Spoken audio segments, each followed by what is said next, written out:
Hello. आज ना machine learning की दुनिया को थोड़ा सिंपल बनाते हैं। ये नाम जरूर सुने होंगे, सुपरवाइज्ड, अनसुपरवाइज्ड और रीइंफोर्समेंट लर्निंग। सुनने में थोड़े टेक्निकल लगते हैं, पर असल में ये बस 3 अलग-अलग तरीके हैं जिनसे मशीन सीखती है। तो चलिए एक एक करके इनको आसान भाषा में समझते हैं। कभी सोचा है कि नेटफ्लिक्स को कैसे पता चल जाता है कि अगला शो या मूवी पसंद आने ही वाला है? या जब ऑनलाइन कुछ खरीदते हैं तो वो मैजिकल रिकमेंडेशंस कैसे आती हैं कि जिन लोगों ने ये खरीदा उन्होंने ये भी खरीदा? इन सब के पीछे का जवाब एक ही है, मशीन लर्निंग। पता है, ये चीज हमारी डेली लाइफ में इतनी घुल मिल गई है कि हम इस पर ध्यान भी नहीं देते। ओके, तो सबसे पहले बात करते हैं सबसे कॉमन तरीके की, सुपरवाइज्ड लर्निंग। इसे समझने का बेस्ट तरीका है, इमेजिन कीजिए एक स्टूडेंट है जिसके पास एक टीचर है जो उसे सब कुछ सिखा रहा है। तो सुपरवाइज्ड लर्निंग में होता क्या है, हम एआई मॉडल को एक डेटा सेट देते हैं, लेकिन इसमें एक ट्विस्ट है।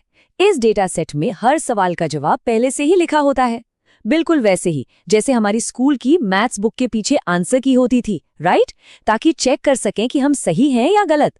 बस मॉडल इन लाखों एग्जाम्पल्स और उनके सही जवाबों से पैटर्न सीखता रहता है। अब यहाँ जो सबसे इम्पोर्टेंट चीज है वो है लेबल्ड डेटा। इसका मतलब है कि डेटा के हर हिस्से पर एक टैग या लेबल लगा होता है। जैसे कि अगर हम हजारों फोटोज दे रहे हैं तो हर फोटो पे लिखा होगा कि ये बिल्ली है और ये कुत्ता है। यही लेबल मॉडल के लिए एक टीचर का काम करता है, जो उसे बताता है कि क्या सही है और क्या गलत। तो ये काम कैसे करता है? सोचो, स्टेप 1, हम मॉडल को लाखों लेबल्ड फोटोज दिखाते हैं, ये कैट, ये डॉग, ये कैट, ये डॉग। स्टेप 2, मॉडल धीरे धीरे इनके पैटर्न्स को समझना सीखता है कि कैट के कान कैसे होते हैं, डॉग की नाक कैसी दिखती है। स्टेप 3, फिर हम उसे एक बिल्कुल नई फोटो दिखाते हैं जिस पर कोई लेबल नहीं है। अब मॉडल अपनी सारी लर्निंग यूज करके प्रिडिक्ट करता है, इसके कान, इसकी मूछें, ये तो पक्का एक कैट है। इसकी सबसे बेस्ट रियल लाइफ एग्जाम्पल हमारे ईमेल का स्पैम फिल्टर। सोचने वाली बात है, पहले लाखों ईमेल्स को लोगों ने मैन्युअली लेबल किया होगा, ये स्पैम है, ये स्पैम नहीं है। फिर ये सारा डेटा मॉडल को दे दिया गया और अब वो इतना स्मार्ट हो चुका है कि नई ईमेल्स को देखते ही पहचान लेता है और सीधा जंक फोल्डर में डाल देता है। कमाल है ना? चलिए अब आगे बढ़ते हैं दूसरे तरीके पर, अनसुपरवाइज्ड लर्निंग। अब यहाँ सीन पूरा पलट जाता है। यहाँ कोई टीचर नहीं है, कोई आंसर की नहीं है।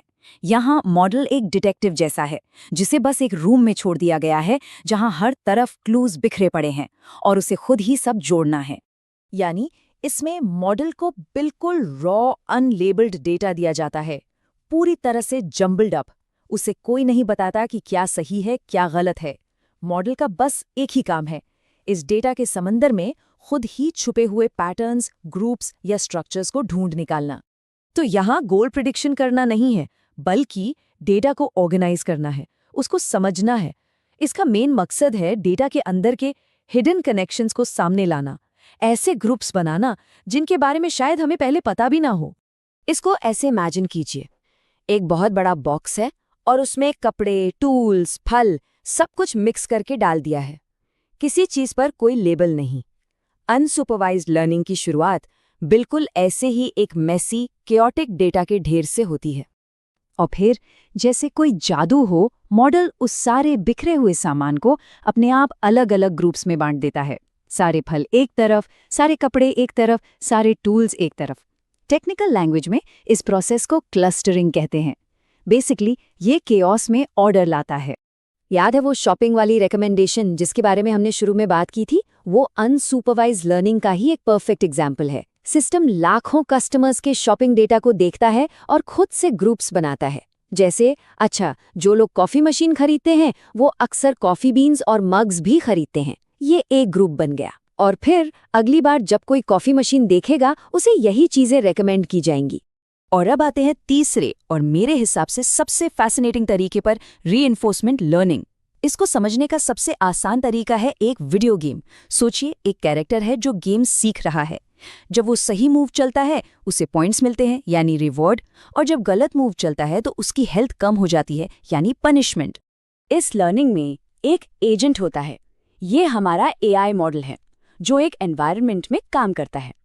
वो एक्शंस लेता है, यानी कुछ फैसले करता है, और हर एक्शन के बाद उसे एक फीडबैक मिलता है, या तो एक रिवॉर्ड या एक पेनल्टी। ये पूरी तरह से ट्रायल एंड एरर पर बेस्ड है। कोशिश करो, सीखो और बेहतर बनो। तो ये एक कंटिन्यूअस फीडबैक लूप है। एजेंट ने एक एक्शन लिया, अगर वो एक्शन उसे गोल के पास ले गया तो उसे मिलते हैं पॉजिटिव पॉइंट्स, अगर दूर ले गया तो नेगेटिव पॉइंट्स। और ऐसा लाखों करोड़ों बार करने के बाद वो धीरे धीरे खुद ही समझ जाता है कि सबसे बेस्ट स्ट्रैटेजी क्या है, जिससे उसे मैक्सिमम रिवॉर्ड मिले। इसका एक क्लासिक एग्जाम्पल है एक रोबोट को चलना सिखाना।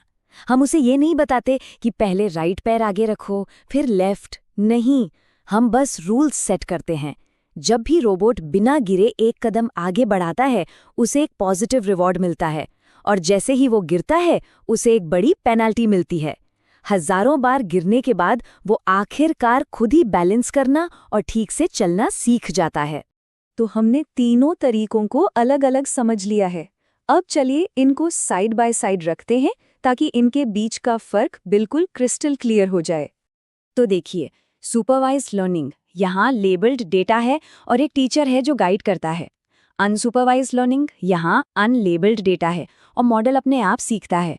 और रीइंफोर्समेंट लर्निंग यहाँ कोई पहले से डेटा है ही नहीं, मॉडल एक्सपीरियंस से सीखता है, रिवॉर्ड और पेनल्टी के जरिए। डेटा, गोल और सीखने का स्टाइल तीनों बिल्कुल अलग हैं। तो अब सवाल ये उठता है कि इन तीनों को जानने से क्या होगा? इसका हमारी रियल लाइफ से क्या कनेक्शन है? कनेक्शन बहुत गहरा है। तो एक लाइन में अगर समराइज करें तो सुपरवाइज्ड यानी टीचर के साथ सीखना, अनसुपरवाइज्ड यानी बिखरे हुए डेटा में से खुद पैटर्न्स निकालना, और रीइंफोर्समेंट यानी गलती करके एक्सपीरियंस से सीखना। यही वो 3 पिलर्स हैं जिन पर वो सारी एआई टिकी है जिसे हम रोज इस्तेमाल करते हैं। इन बेसिक कॉन्सेप्ट्स को समझना एआई की फैसिनेटिंग दुनिया में पहला कदम रखने जैसा है। अब अगली बार जब कोई एआई फीचर देखेंगे तो शायद ये गेस कर पाएंगे कि इसके पीछे इन तीनों में से कौन सा तरीका काम कर रहा होगा। तो जाते जाते एक सवाल छोड़ जाता हूं। सोचिए, फोन्स में जो फेस अनलॉक फीचर होता है, या फोटो गैलरी जो खुद ब खुद लोगों के एल्बम्स बना देती है, या फिर वॉइस असिस्टेंट जो हमारी आवाज को समझता है, इन सब के पीछे इनमें से कौन सा लर्निंग मेथड काम कर रहा होगा? इस पर सोचना जरूर।